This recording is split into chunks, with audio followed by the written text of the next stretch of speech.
Hello everyone, welcome to my channel. मैं महेश राय स्वागत करता हूं आपका अपने चैनल में। तो कल तक हमने 160 क्वेश्चन कर लिए थे और ये स्वर लिपि ताल लिपि पर ये प्रश्न है। और चलिए फिर हमने 15 क्वेश्चन 17 क्वेश्चन कल हमने कर लिए थे, तो अब आगे चलते हैं और स्टार्ट करते हैं क्वेश्चन नंबर 161। तो आधुनिक काल में कर्नाटकी ताल पद्धति में मुख्य तालें कितनी हैं? क 7, ख 8, ग 10, घ 12।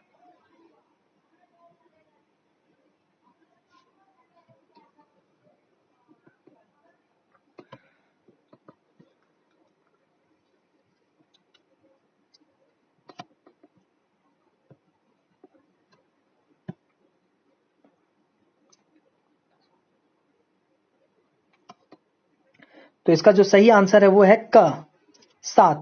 आधुनिक काल में कर्नाटकी ताल पद्धति में मुख्य ताले जो हैं वो 7 हैं।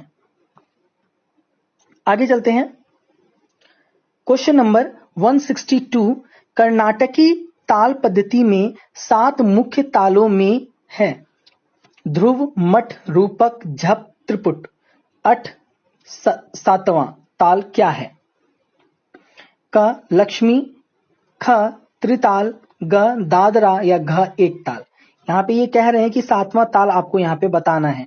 6 ताल यहाँ पे मैंने बता दिए हैं, ध्रुव, मठ, रूपक, झप और त्रिपुट और 8। तो 7वां ताल क्या है? तो क लक्ष्मी, ख त्रिताल, ग दादरा, घ एक ताल।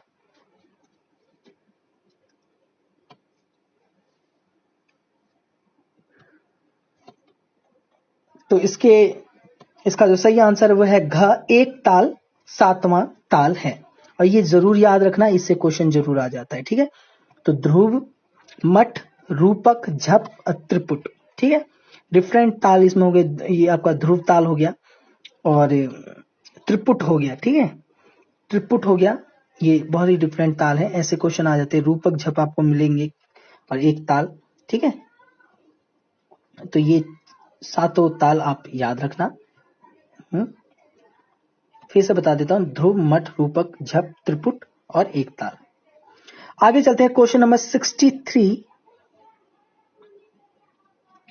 कर्नाटकी ताल पद्धति में ताल की मात्राओं की संख्या के आधार पर ताल की कितनी जातियां हैं? क 4, ख 5, ग 6, घ 9। आप ये बिल्कुल मत सोचना कि ये कर्नाटक ही हो रहा है, नहीं, ऐसा बिल्कुल भी नहीं है। बस जो इंपॉर्टेंट है वही हो रहा है, वो भी टीजीटी के बेस पे हो रहा है, ये हमेशा याद रखना। क्वेश्चन पेपर मैंने करवाए हैं, वो आप देख सकते हैं, चैनल पे अवेलेबल है। आप चैनल पे जाके प्ले लिस्ट में जाइए और प्ले लिस्ट में आप जाके देख सकते हैं। तो 163 का सही आंसर है ख 5। ठीक है, कर्नाटकी ताल पद्धति में ताल की मात्राओं की संख्या के आधार पर उनकी जो जातियां हैं वो 5 जातियां हैं। ठीक है, जातियां कितनी है? 5। ताल कितनी है मुख्य? तो 7। आगे चलते हैं क्वेश्चन नंबर 164।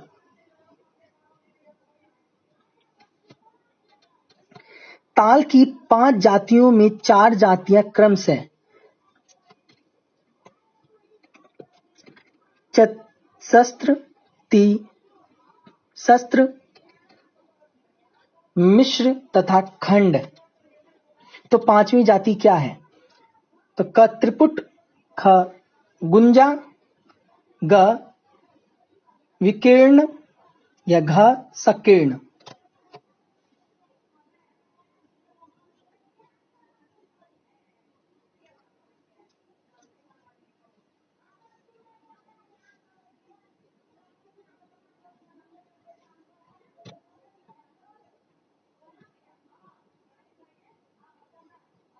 तो इसका जो सही आंसर है वो है घ संकीर्ण।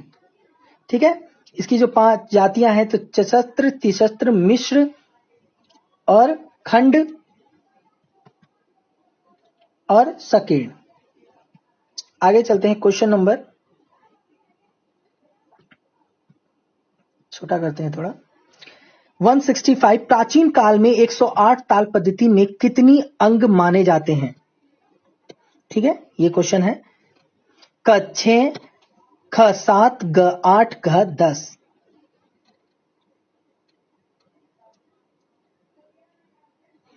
ये भी बहुत इंपॉर्टेंट है। प्राचीन काल में 108 ताल पद्धति में कितने अंग माने जाते हैं? तो इसका जो सही आंसर है वो है क 6। ठीक है, तो अब एक चीज याद रखो हमेशा, जो जातियां हैं वो कितनी थी? 5। अंग हो गए कितने? 6। और ताल कितने हो गए? 7। ये याद रखना। इससे एक प्रश्न आ जाएगा, आप देखोगे तो। ठीक है, कर्नाटक की बात हो रही है। और आगे चलते हैं।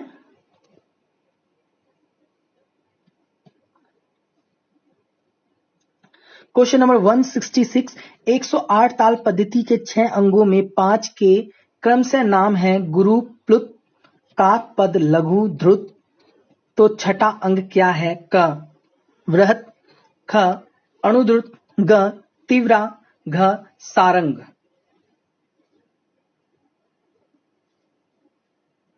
कुछ एक किसी ने कमेंट किया था, सर ये आप अपने अकॉर्डिंग कर रहे हो, ये टीजीटी का जो नहीं है। आपको मैं बता दूं, ये बिल्कुल ही टीजीटी का ही है। ओके, टीजीटी लेवल के ये क्वेश्चंस हैं।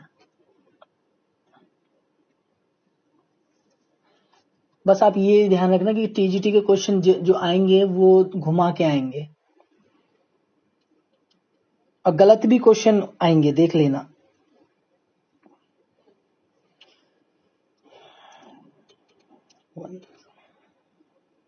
तो इसका जो सही आंसर है ख अणुद्रुत। ठीक है, क्योंकि जो यूपी का जो एग्जाम होते हैं उसमें बहुत सारे मिस्टेक होते हैं, है ना। तो ऐसे लिखा हो अप्पा, हाँ टप्पा, हाँ, तो ऐसे ऐसे आएंगे क्वेश्चन बहुत सारे। इसका अणुद्रुत होगा। आगे चलते हैं क्वेश्चन नंबर 167। काक पद अंग की मात्रा संख्या क्या है? क 8, ख 12, ग 16, घ 4।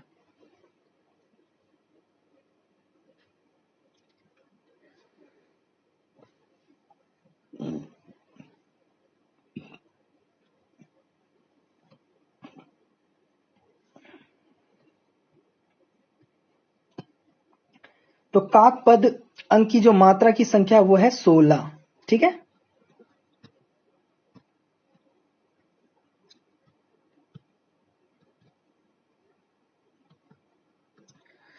Question number 168।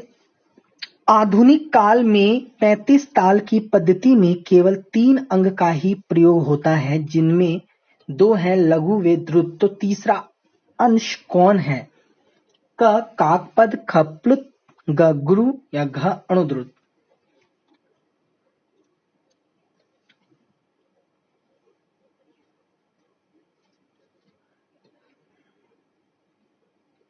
देखो 35 ताल में से सिर्फ 3 अंग का ही प्रयोग होता है, और 2 का बता रखा है लघु और द्रुत। तो तीसरा कौन सा होगा? तो इसका जो सही आंसर है वो है घ अणुद्रुत। 3 ही का ही अंश का प्रयोग होता है, वो है लघु, द्रुत और अणुद्रुत। ठीक है, आगे चलते हैं क्वेश्चन नंबर 169। कर्नाटकी पद्धति की प्रत्येक ताल में किसका आना आवश्यक है? क द्रुत, ख लघु, ग गुरु या घ अणुद्रुत।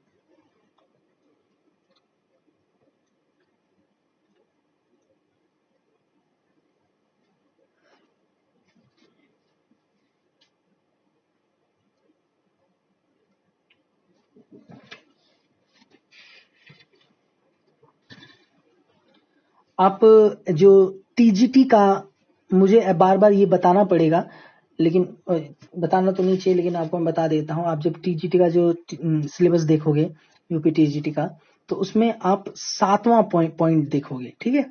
उसमें बहुत सारे पॉइंट दिए गए हैं, एक से लेकर 8 तक, है ना, दिए गए हैं अलग अलग, है ना। जैसे भारतीय संगीत का उद्भव, विकास, ऐतिहासिक विवेचन, फिर दूसरे में आपका अलग अलग संगीत, नाद, श्रुति, स्वर ऐसे बताए गए हैं। फिर उसके बाद आपको स्वरलिपि के बारे में बताया गया है, टुकड़ों के बारे में का, उसके तीसरे में मेन है रागों के बारे में, चौथे में ताल के बारे में। तो ऐसे ही करके आप जब देखोगे, 5वें में ध्रुपद, धमार, इन सब के बारे में, छठे में तानपुरा, तबला, हारमोनियम के बारे में, 7वें में आप देखोगे कर्नाटक एवं हिंदुस्तानी स्वरों का अध्ययन, ठीक है। 7वें में आप देखोगे कर्नाटक एवं हिंदुस्तानी स्वरों का अध्ययन, तो वही हो रहा है, ठीक है, वही हो रहा है। तो इसका जो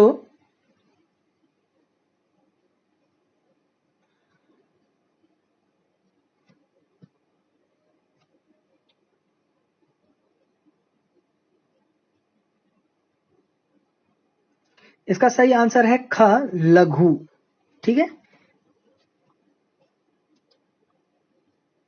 कर्नाटकी पद्धति की प्रत्येक ताल में लघु का आना आवश्यक है, ठीक है। कर्नाटक के प्रत्येक ताल में लघु का आना आवश्यक होता है, ये याद रखना, वेरी वेरी इंपॉर्टेंट क्वेश्चन है ये। क्वेश्चन नंबर 170, कर्नाटकी पद्धति में ताल वाद्य के रूप में किसका प्रयोग उचित माना जाता है? क, तबला, ख, नगाड़ा, ग, मृदंग एक पखावज, घ, ढोलक।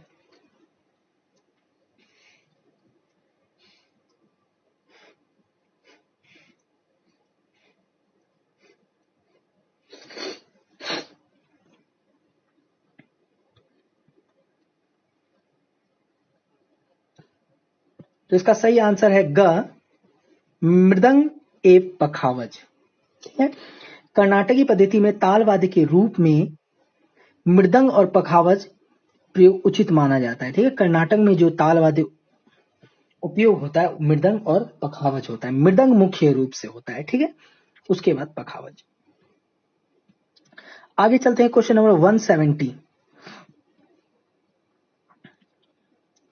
संगीत में जाति भेद का प्रभाव कर्नाटकी पद्धति तक ही सीमित नहीं है, अपितु उसने हिंदुस्तानी ताल पद्धति को भी प्रभावित किया है। जैसे चतुष्टय, त्रय जाति 4 मात्रा संख्या के विभाग वाले ताल, 3 ताल, त्रिसत्र जाति 3 मात्रा संख्या के विभाग वाले ताल जैसे दादरा। तो यह बताए कि संकीर्ण जाति 9 मात्रा संख्या के विभाग वाला ताल कौन सा होगा? ये भी बहुत इंपॉर्टेंट है। क, झुमरा, ख, छपताल, ग, चौताल, या घ, धमार। सीधे इसमें ऐसे प्रश्न आएगा, 9 संख्या वाला विभाग वाला कौन सा ताल होता है, इस तरीके से आ जाएगा।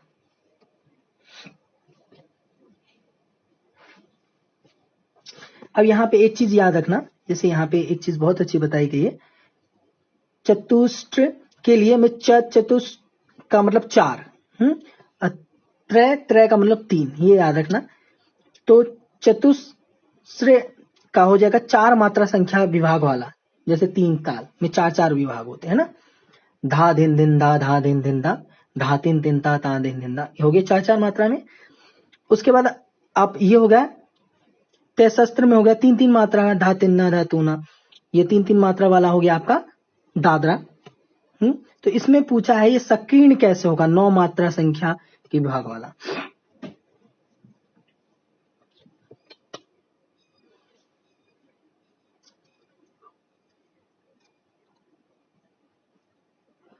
तो इसका जो सही आंसर है वो है धमार, ओके। अब आते हैं क्वेश्चन नंबर 172, हिंदुस्तानी पद्धति में स्वर की सबसे नीची अवस्था कोमल कहलाती है, किंतु कर्नाटकी पद्धति में इसका नाम भिन्न है, वह क्या है? क, शुद्ध, ख, तीव्र, ग, अंतर, या घ, काकली।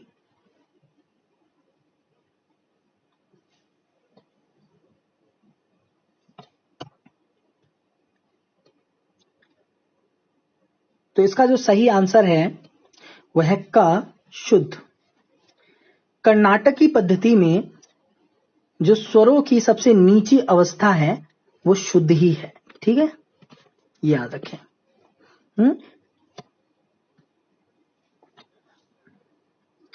आगे चलते हैं क्वेश्चन नंबर 2।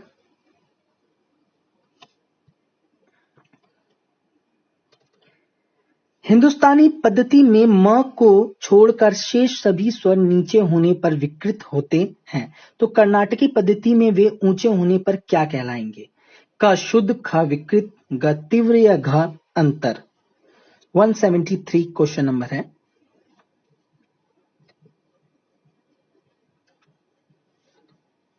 तो वो क्या कहलाएंगे? क इसका सही होगा, वो शुद्ध कहलाएंगे, ठीक है। क्या पूछा है? हिंदुस्तानी पद्धति में म को छोड़कर शेष सभी स्वर नीचे होने पर विकृत कहलाते हैं, ठीक है। तो कर्नाटकी पद्धति में वे ऊंचे होने पर क्या कहलाएंगे? तो वो शुद्ध कहलाएंगे, ठीक है। अब हम आ जाते हैं क्वेश्चन नंबर 174। हिंदुस्तानी पद्धति का कोमल ग कर्नाटकी पद्धति में क्या कहलाता है? क अंतर गंधार, ख साधारण गंधार एवं षष्ठ श्रुति ग, फिर ग है काकली ग, यह घ है कौशिकी ग, कौशिकी ग है चौथा। 174 क्वेश्चन नंबर है।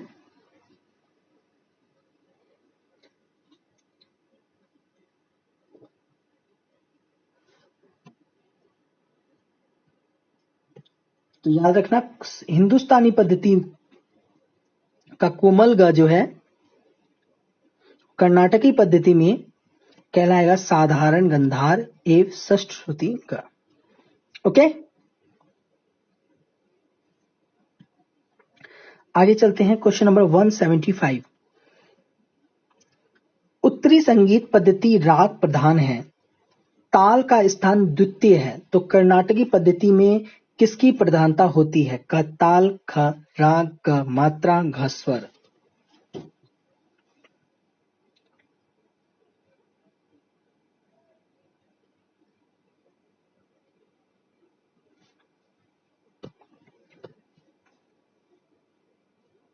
तो इसका जो सही आंसर है वो है क ताल। उत्तरी संगीत में वो स्वर प्रधान है, ठीक है। उत्तरी संगीत पद्धति राग प्रधान है, हाँ, ताल का स्थान द्वितीय होता है, और लेकिन कर्नाटक संगीत में वो ताल प्रधान होता है, ठीक है, द्वितीय राग स्वर होता है। ओके, इसका जो सही आंसर है वो होगा क 175 तक। तो ये क्वेश्चन हो गए हमारे, 175 तक हो गए हैं क्वेश्चन। मुझे उम्मीद है आपको अच्छा लग रहा है। अच्छा लग रहा है तो चैनल को सब्सक्राइब कीजिए, बेल आइकन को प्रेस कीजिए, कमेंट कीजिए, लाइक कीजिए। लाइक करना बहुत कम लाइक आ रहे हैं, इसलिए लाइक जरूर कीजिए। और कोई भी क्वेश्चन होता है उसे कमेंट में करके आप पूछ सकते हैं। हमारे टेलीग्राम से भी जुड़ सकते हैं। शेयर जरूर करें ताकि मैं इसी तरीके से वीडियोज आपके लिए लाता रहूं। इसे अप्रिशिएट होता है इंसान। ऑल म्यूजिक एग्जाम के नाम से हमारा टेलीग्राम है, तो वहां से आप जुड़ना चाहते हैं तो जुड़ सकते हैं। डिस्क्रिप्शन में उसका लिंक दे रखा है। उसके फायदे ये हैं कि जितने भी गवर्नमेंट जॉब आते हैं उसकी नोटिफिकेशन आपको मिल जाएगी, जितने भी प्राइवेट जॉब आते हैं म्यूजिक के उसकी नोटिफिकेशन मिल जाएगी। कोई भी हेल्प होगी तो वो आपको मिल जाएगी, कोई भी क्वेश्चन होगा उसको डाउट को क्लियर करना होगा तो वो वहां पे आप जुड़ के, आपको मेरा वेट सिर्फ नहीं करना पड़ेगा, आप वहां पे बहुत सारे लोग हैं वो भी आपको वहां पे हेल्प करेंगे। और बाकी जो भी होता है तो आप कमेंट करके जरूर पूछे। पहले आप कमेंट ही करके पूछें, उसके बाद आप टेलीग्राम से जुड़ना चाहते हैं तो आप जुड़ सकते हैं। तो मुझे उम्मीद है आपको अच्छा लग रहा है। तो आज के लिए इतना ही। तो थैंक यू एवरीवन। जय हिंद, जय भारत, लव यू ऑल।